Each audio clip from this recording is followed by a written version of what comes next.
So the World Series starts on Friday night as well. So yeah, it's Friday. I'm sorry, I thought. So the World Series is going on Friday night.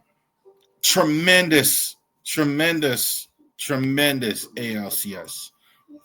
Fantastic stuff. I mean, if you like baseball at all, and I know some of us are Oriole fans are still salty about like not having a good Orioles season, but man, if you like baseball at all, man, you had to like that.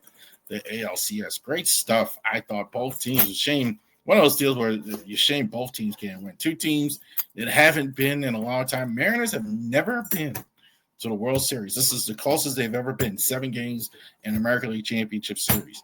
And he came up short to the Toronto Blue Jays, who are now going back to the World Series for the first time, I think, in 30 plus years as well. So I thought, I really don't have a lot negative about either team in this series. I thought the managing, was good. Strategically, I thought their stars were good. Cal Raleigh was really good throughout the course of this series. Julio Rodriguez really showed up in this one for most of these games. This really could have went either way. I think the Blue Jays all season long, the reason why they did win is they've had timely hitting when they've needed it. And I think that has been so crucial and important that when you get it, when you do need it, you're getting that timely hitting. You're getting that great hitting. You're getting that when you need it. I think like they're probably of all the teams in the American League, that includes the Yankees, includes the Mariners, whatever, from 1 to 9, their batting order has been productive. You saw it the other night in that game 7, like that huge home run by Rodriguez to really go ahead, clear the bases. I think for this young guy, best is yet to come. He's really developing right before us. But George Springer, terrific 3-run homer to put him ahead. I thought that was the one mistake the Mariners made. That guy was gassed. He had pitched 2 innings the night before, and you put him back in, and they could have went to Munoz. We could always second guess it, but I think that was at the time. I was like, oh, he's a little gassed, so I was a little concerned about that. But that was outstanding stuff. I thought the whole series was fantastic. If we get a World Series matching that, we're all going to be happy because that was fantastic stuff. 2 excellent teams.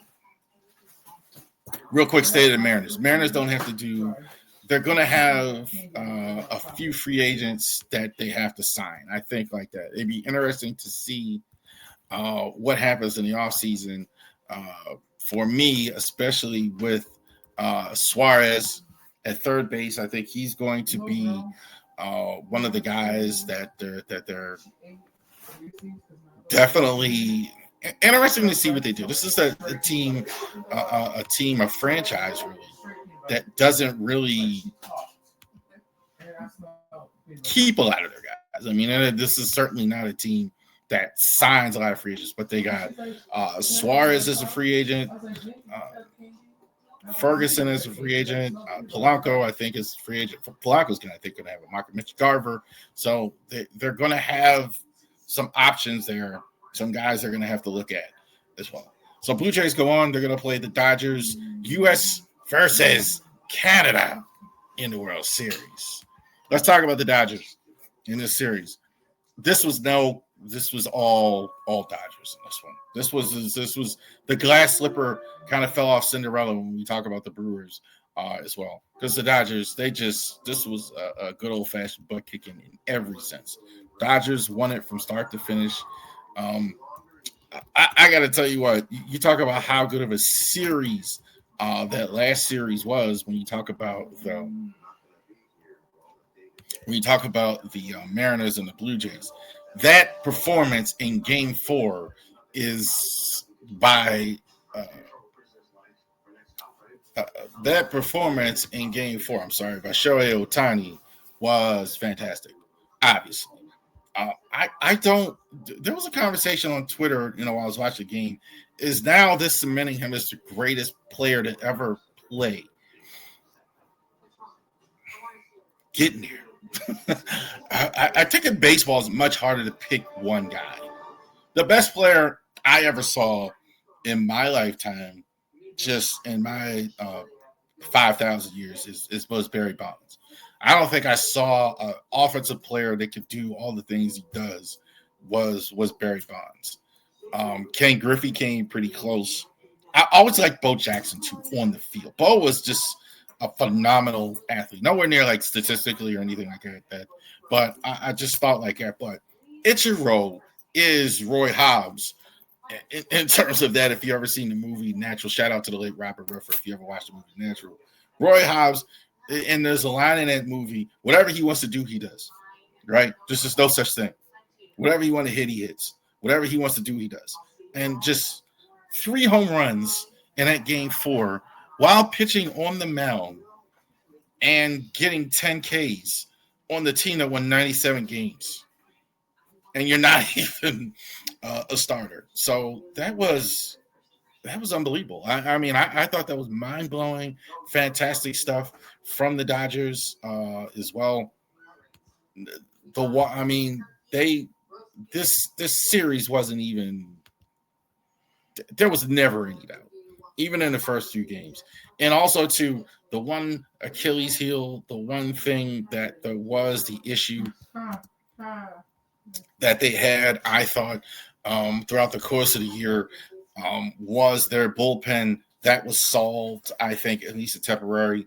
We'll see it next year if they continue to use Roki Sasaki, who had a rough first year as the closer. I think they're going to certainly do it at the end, considering that they're certainly going to have more Asian players come in. I mean, for sure. All the Asian players now, for sure, want to play in Los Angeles with Ohtani and these guys and all that. So, good stuff. I thought the Dodgers. One last thing. I saw a couple of people say they didn't like when Dave Roberts was talking about how the Dodgers are ruining baseball, et cetera, et cetera, et cetera. Y'all need to stop. He's supposed to win. If he didn't win, then you would say, well, he has all his talent and he's not winning. He's not supposed to do that. So when he actually goes out there and wins, well, now he's no. Doesn't work like that. It's not the Dodgers' fault that they're winning these series and the other teams don't spend money. All these guys who own MLB teams have over $1 billion, except for I think 2 or 3. I think the Marlins don't have $1 billion or over 20. I think there might be 2, but all these guys have $1 billion. Stop letting all the good players go to the Dodgers. I already heard it. Kyle Tucker, these Japanese players. That's on the rest of the MLB. I'm on the rest of the MLB. If you want to go ahead and lock out, which I do expect in 2027, that's not on them. Like, they're supposed to try and win. Try and stop them. Y'all got money, like, for the most part. There are a couple teams, maybe not, but that's not on them. All right. So let's get to it here. Orioles still looking for a manager as well. So apparently a couple of names, just real quick before we get to the awards. Albert Pujols is apparently in consideration for the Orioles. I think that when I did the survey on the Ravori Sports Twitter page, it was about half and half. You guys were kind of, some were for it, some were against it. He's a player, obviously, what I believe, no managerial experience. However, he's not just some player, right? He's a guy who is the greatest player, I think. You want to talk about some of the great players we just talked about, Bonds, etc., Pujols. So, interesting to see. Scott Service's name has been around the Dodgers. The Giants just hired a college manager, manager at the University of Tennessee. I don't ever remember that, where a major league team hires a big-time college coach to go ahead and become the manager there. So some names still out there. Schumacher's off the board. We'll see how that goes with the manager. So the Orioles still searching for a manager here. I don't think the league now, like, you better do it before Thursday, because I think during the World Series, I'm not sure they're even allowed to do that, or if they do it won't be announced until after the World Series. I don't think. So we'll see about that. Awards 2025. So Orioles have their awards and we have ours. What happened like the year of 2025? Obviously a little disappointing on the field, but we just had some performers. We just want to take a look at who performed on field and who Ravori Sports, how I would give awards to. I was just handing out all the awards in 2025 as we go into 2026 as well. Tell him, Weave. All right, so most improved player, I thought. So who's the guy that was the MIP, the guy who played the best, who moved the needle the most in 2025, who actually got better? Keegan Aiken, I thought, was good. I'm going to give him credit because he was on the roster all year long. He probably finished the year as a closer. Is he a closer all the time? No. But he was one of these guys, like, they just don't really seem to have regard for a lot of bullpen. He is now transitioned into a role where he is now going to be one of your staying points. He's not going to be a guy you're going to be shuffling up and down as well. After the trade deadline, it was just him, really, who was their main guy. So definitely shout out to Keegan Aiken. I thought one of the most improved. Westy, I thought, got better. I thought really was pretty good in 2025 as well. Jackson Holiday, I thought also too was number one. I thought Jackson Holiday was a guy definitely was sent up and down in 2024 as well. He's now going to be your starting shortstop every day in 2025. Every day in 2025. So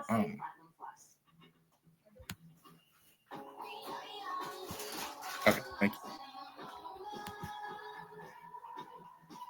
All right, sir. All right. So every day in 2025. This is going to be his spot going forward in 2026 for sure. He's going to lead off for the idea is that Jackson Holiday is going to lead off every day for years to come. Jackson Holiday, I thought, was the most improved Oriole 2025. Who is the best in the minor leagues? Number three is maybe the most fascinating. I think Nate George, I thought, moved up several levels. That's a thing. When an organization where it's hard to move in minor league baseball, believe it or not, some guys stay at single A, some guys stay at a level like this. He moved up, and he was good at all the levels. So here's a guy who definitely could be in Triple A. I thought he was fantastic on the field as well. Force multiplier in Delmarva, force multiplier at all the levels he was at. George, I think, I don't know if he's going to be top 100 minor league player, but certainly has that. But the two top ones, obviously, Dylan Beavers. I think it's about time people stop sleeping on Dylan Beavers. He's pretty good. I thought his instincts for hitting the baseball are fantastic. Some guys have something that you just can't teach. He's got good bat speed, but he's got great instincts. I think he's a little understated defensively too. I don't know what people want in the outfield sometimes. I think like some people were complaining about Cowser in the outfield when I thought he was pretty good. And I thought it was the same with Beavers as well. A little green, I think, if anything. That's kind of what I saw. He didn't always have great instinct or great always in the outfield. I think he was a little green, but I thought he was great. The bat was fantastic. I thought the bat is definitely great as well. So again, here's a guy who kind of had to fight his way through. Not a first round pick, had to, so good for him. But Sam Basayo, I thought this is your catcher of the future. Gave him a large extension. Not as good as Beavers at the major league level at the end of the season. He was fantastic in the minors. Over 20 home runs. Definitely the ability to play first, DH. I don't know what I think of him as a catcher yet. I'm still, I have differing opinions, and I'm kind of not sure when I see him. Like, it seems like I need to see a little bit more of him as a catcher. I'm not impressed or unimpressed as a catcher. I think that matters at that position, especially that you have as a catcher. How good are you behind the plate. But I got no problem with him as a catcher as well. Esteban Mejia, number 3. Again, another one of these guys who kind of like was a riser as well. So, he was in the Winter League. I keep wanting to say Winter League, but he was in Florida, started out the year, had some good stats in Florida, really started impressing people. You started reading more and more about Mejia as well. And now he is for sure. There's an argument to be made. He's the best pitching prospect in the minor league. He's definitely a top 10 prospect in the system. We'll go over that as well. The top 10 in the Orioles system. But I do believe, I think he was definitely top 3 as well as far as his season being a prospect as well. So he was really good. Trey Gibson, I thought was good as well. I think he did have a bit of an injury issue as well, but Trey Gibson, I think, is really on pace to well. They're definitely going to. There's a universe where they look at him as a 5th starter in 2026. Not saying they're going to do that, but I think there's.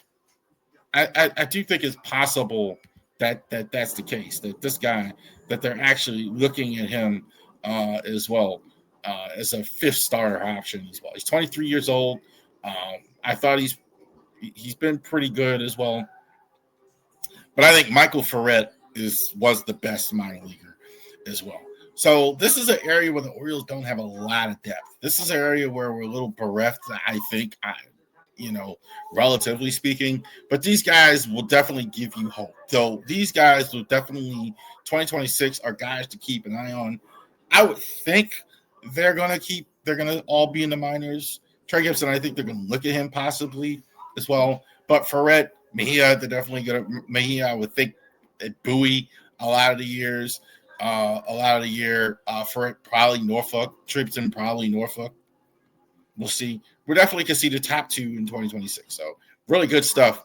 I thought minor league pitcher, best defensive player. I always like Jackson better at short, but I think he's really turned into a really good second baseman as well. I think he's definitely got good hands as well. Very few mistakes for a young player, Jackson Holliday. He doesn't do it. He's very meat and potatoes as good as he is. Great bat speed, great swing, very meat and potatoes. Not a lot of foolishness, not a lot of stuff he talks. Lots to like with Jackson Holliday there as well. Colton Cowser. Stop telling me that Colton Cowser can't play center field. I don't want to hear that. I don't want to hear that slander. That's a bologna sandwich any way you say it. That's a bologna sandwich any way you say it. Cowser is, I think, good defensively. He's good in center field. He's pretty good. I got no problem with Cowser. I think Cowser's an outstanding outfielder. He's not as good as Jordan Westberg. Jordan Westberg is, again, you talk about Holiday never making mistakes. You never see it with Holiday. Westberg. The thing I like about Westberg, I think he's better at all 3 positions. I think if he had to be an everyday shortstop for any period, the only flaw I think that Westberg has, I think he can't stay healthy. I think he's got to stay healthy for 150 plus games. He's going to progress as a major leaguer. Rookie of the year as well. Beavers, I thought, was number 3. I think he only had the cup of coffee, but he was really good in that cup of coffee. So it was good. There's a lot to like about Beavers. I'm not sure they're going to spend a lot of money on an outfielder with Beavers there. We'll see how that goes as well. We don't know with Michael Ash. We still don't have a manager yet and all that, but I thought as well. Greg Olson Award, by the way. One of my favorite Orioles, Greg Olson. Kobe Mayo. I'm okay with Kobe Mayo starting your first base next year. I thought Kobe Mayo hits for power. That's for sure. He had more home runs than Ryan Mountcastle. He had 10 home runs. He's going to hit the long ball. He's still got, I think, a little bit of a hole in his swing to work on, but I think he's really, really good. Thomas Sassano, I think, has probably played his way off the roster being the best rookie, and not necessarily in a bad way, but I don't think they're going to give him what he had this year. Certainly, he was the best rookie. Now, you could argue whether the 35-year-old who spent all of his career in Japan should be a rookie. He's a rookie. He was their best rookie as well. I thought he was really good. I thought it could have been worse for sure. You could have had a much less production out of him. So they got more than what they thought. Who was the best pitcher? Sagano, we just talked about him. Dean Kramer, number 2. Dean Kramer's a workhorse. He's not a stud.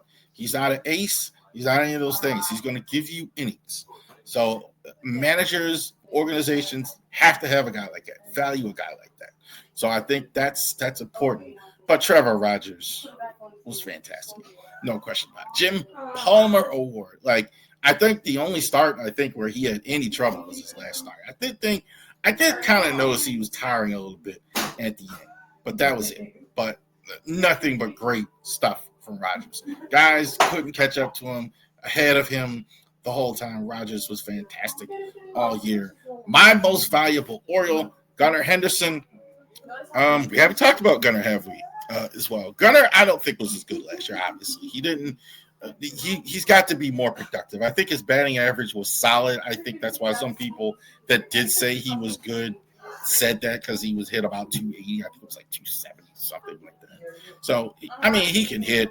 He didn't really, to me, I didn't see a lot of thunder with him as well. The organization gave Trevor Rogers the most valuable Oriole, the media.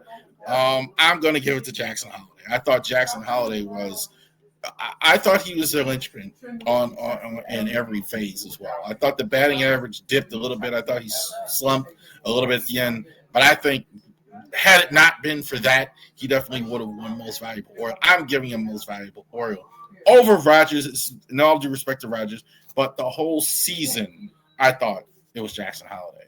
There you go. Got it through. Thank you, guys, for joining us here. We'll be on after the Ravens game on Sunday and the Bears. Definitely check us out on all of our social media platforms. You out there watching right now, that video, Ravori Sports Podcast, tell your friend, tell your sister, tell your dad, tell anybody you know. Go ahead and subscribe to the Ravori Sports Podcast. We're here, Ravens and Orioles content as well. We will be here. Thank you, guys, for joining us. Enjoy the rest of your day.